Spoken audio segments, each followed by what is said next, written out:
നമസ്കാരം. പല്ല് വേദന മരുന്നില്ലാതെ മാറ്റാൻ പറ്റുമോ?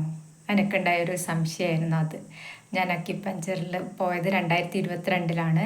അപ്പോൾ ആദ്യമായിട്ട് അറിയുന്നില്ല ഈ ചികിത്സേനെക്കുറിച്ച്. അപ്പോൾ ഞാൻ വരുന്ന പേഷ്യൻറ്റിനോടെല്ലാം ചോദിക്കും മറ്റുള്ളവരോട്, എങ്ങനെ ഈ ചികിത്സ കുറേ നാളായോ നിങ്ങൾ തുടങ്ങിയിട്ട് എന്നുള്ളത്. അപ്പോൾ എല്ലാവരും പറഞ്ഞാൽ 2 വർഷമായി 3 വർഷമായി, ഓരോരാൾ ഓരോ അല്ലെ 6 മാസത്തിയവരുണ്ട്.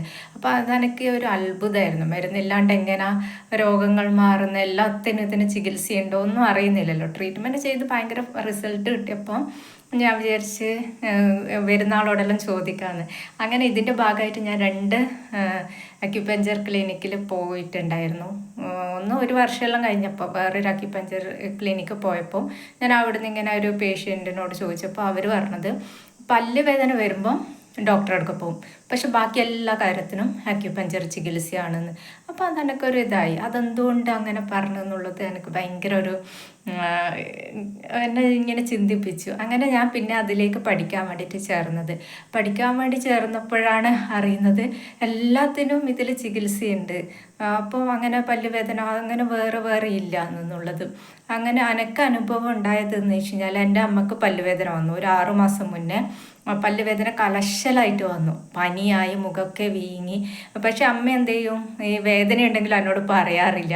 ഒരു ദിവസം അമ്മ അമ്പലത്തിൽ ജോലി ചെയ്യുന്ന ആളാണ്. അപ്പം ഈവനിങ് 5 മണിക്ക് വീട്ടിൽ നിന്ന് പോയാൽ 4 മണി ആ ടൈമിന് വീട്ടിൽ നിന്ന് പോയാൽ 8 മണിയാവും രാത്രി വരാൻ വേണ്ടിയിട്ട്. 8 മണിക്ക് വരുമ്പോൾ അമ്മ പനിച്ച് വറക്കുന്ന പോലെ. ഞാൻ ചോദിച്ചു എന്ത് പറ്റി, എന്താ വയ്യായിക? അന്നേരം എന്നോടാണ് പല്ലുവേദന കൊണ്ട് എനിക്ക് വയ്യ, മുഖമൊക്കെ നല്ല നീര് വെച്ചിട്ടുണ്ട് എന്ന് പറഞ്ഞു. അപ്പോൾ നീര് വെച്ചത് ഞാൻ കണ്ട്. അപ്പോൾ അവിടെ തന്നെ ഞാൻ അക്യുപഞ്ചർ ട്രീറ്റ്മെൻറ്റ് കൊടുത്തു. ഞാൻ പറഞ്ഞു രാവിലെ അമ്മ 4 മണിക്ക് എഴുന്നേൽക്കും. അപ്പോൾ അമ്മേനെ ഫുഡാക്കിയിട്ട് അമ്മ പോവുക. 5 മണിക്ക് അമ്പലം തുറക്കണം, അതിൻ്റെ ഓഫീസ് കാര്യങ്ങളാണ് അമ്മ നോക്കുന്നത്. അന്നേരം ഞാൻ പറഞ്ഞു രാവിലെ നിങ്ങൾ നാളെ ഫുഡ് ഉണ്ടാക്കണ്ട, നിങ്ങൾ പോയിട്ട് രാവിലെ എണീച്ച് കുളിച്ച് അമ്മ അമ്പലത്തിൽ പോയി. ഞാൻ പറഞ്ഞ് 9:30 നട പൂട്ടിയാൽ അപ്പാടുന്ന് തന്നെ വീട്ടിലേക്ക് വന്നു എന്ന് പറഞ്ഞു. അങ്ങനെ വീട്ടിൽ വന്നപ്പോൾ ഞാൻ ജ്യൂസ് അടിച്ചിട്ട് കൊടുത്തു.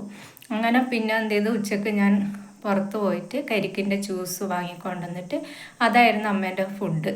അങ്ങനെ ഒരു 3 ദിവസം അമ്മേനെ നോക്കിയപ്പോൾ എന്തായെന്ന് വെച്ച് കഴിഞ്ഞാൽ അമ്മേൻ്റെ പല്ലുവേദന പൂർണ്ണമായിട്ട് മാറി എന്നുള്ളതാണ്. അമ്മക്കൊരു ലീവ് എടുക്കേണ്ടി വന്നിട്ടില്ല.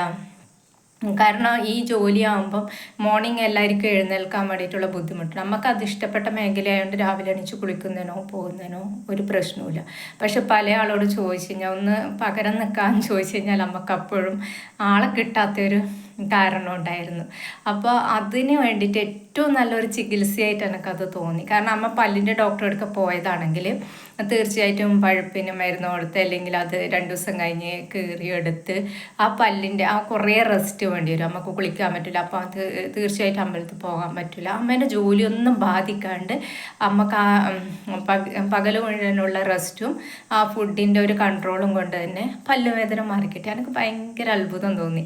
ശരിക്കും നമ്മുടെ സാറ് പഠിപ്പിക്കുന്നത് എന്ന് വെച്ച് കഴിഞ്ഞാൽ പല്ലുവേദന വന്നാൽ നിങ്ങൾക്ക് എന്തും കഴിക്കാം വിശക്കുമ്പോൾ. അത് എന്ന് വെച്ച് കഴിഞ്ഞാൽ പത്തിരിയും മറിച്ചിയും പോലും കഴിക്കാമെന്ന് പറയാം.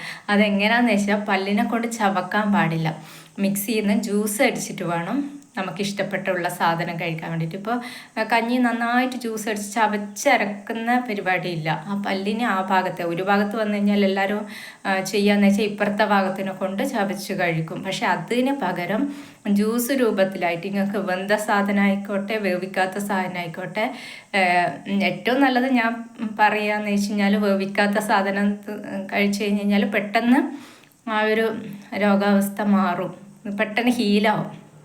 അപ്പോൾ ഇത്രയും ബുദ്ധിമുട്ട് എന്നിട്ടിപ്പോൾ ഒരു 6 മാസമായി നമുക്ക് അതിനെക്കുറിച്ചുള്ള ഒരു പ്രശ്നവും ഇന്നേ വരെ ഉണ്ടായിട്ടില്ല. അതെനിക്ക് ഭയങ്കര അത്ഭുതം തോന്നി. അതുപോലെ ഞാനിതുവരെ ഒറ്റൊരു പ്രാവശ്യം എൻ്റെ ലൈഫിൽ ഞാൻ ദന്ത ഡോക്ടറെ അടുക്ക പോയിട്ടുള്ളൂ. അത് പുതിയ ടീത്ത് വരുന്നതിൻ്റെ പെയിൻ 24 വയസ്സിലോ 25 വയസ്സിലോ എനിക്ക് ഓർമ്മയില്ല. മുഖമൊക്കെ വീങ്ങി. അപ്പോൾ ഞാൻ വിചാരിച്ചു ഇതെന്താണെന്നറിയായിട്ട് ഡോക്ടറെ, അല്ലാണ്ട് എനിക്ക് പല്ലിന് ഇതുവരെ ഒരു പ്രശ്നവും പല്ല് വേദനയോ അല്ലെങ്കിൽ പല്ല് സംബന്ധമായിട്ടുള്ള ഒരു പ്രോബ്ലം എനിക്കുണ്ടായില്ല. കാരണം എന്ന് വെച്ച് കഴിഞ്ഞാൽ ഞാൻ പേസ്റ്റ് ഉപയോഗിക്കാറില്ല, ഉമിക്കരി തന്നെയായിരുന്നു പണ്ട് മുതൽ. എന്തോന്നറിയില്ല, എനിക്ക് അങ്ങനെ അത് ഉപയോഗിച്ചാലായിരുന്നു എനിക്ക് ഏറ്റവും ഇഷ്ടം. പക്ഷെ ഇപ്പോൾ അക്യുപഞ്ചറിൽ വന്നപ്പം സാറ് പറയുന്നതെന്ന് വെച്ച് കഴിഞ്ഞാൽ രാത്രി കിടക്കാൻ പോകുമ്പം ലേശം വെളിച്ചെണ്ണ കയ്യിൽ തടവിയിട്ട് മോണ മസാജ് ചെയ്താൽ തന്നെ നമ്മുടെ പല്ലിന് ഏറ്റവും ബലം കിട്ടും. മോണയാണ് നന്നായിട്ട് പരിപാലിക്കേണ്ടതെന്ന്. ആർക്കെങ്കിലും ഇങ്ങനെ പല്ലുവേദന വന്നിട്ട് ബുദ്ധിമുട്ടുന്നുണ്ടെങ്കിൽ നിങ്ങളുടെ ഫുഡ് വിശപ്പൊന്ന് നോക്കിയിട്ട് അതൊന്ന് ഇങ്ങനെ പല്ലിനെ കൊണ്ട് ചവക്കാണ്ട് ജ്യൂസ് രൂപത്തിൽ കഴിച്ചു നോക്കുക. നിങ്ങൾക്ക് ആ പെയിൻ മാറുന്നത് കാണാം. പ്രത്യേകിച്ച് രാത്രി കാലങ്ങളിൽ കഴിക്കാതിരിക്കുക. രാത്രി നേരത്തെ തന്നെ ഉറക്കം 9 മണി ആകുമ്പോഴത്തേക്ക് റെസ്റ്റ് എടുക്കാൻ നോക്കിയാൽ പല്ലുവേദന ഒരു മരുന്നില്ലാതെ നമുക്ക് മാറ്റാൻ വേണ്ടി പറ്റും. Thank you.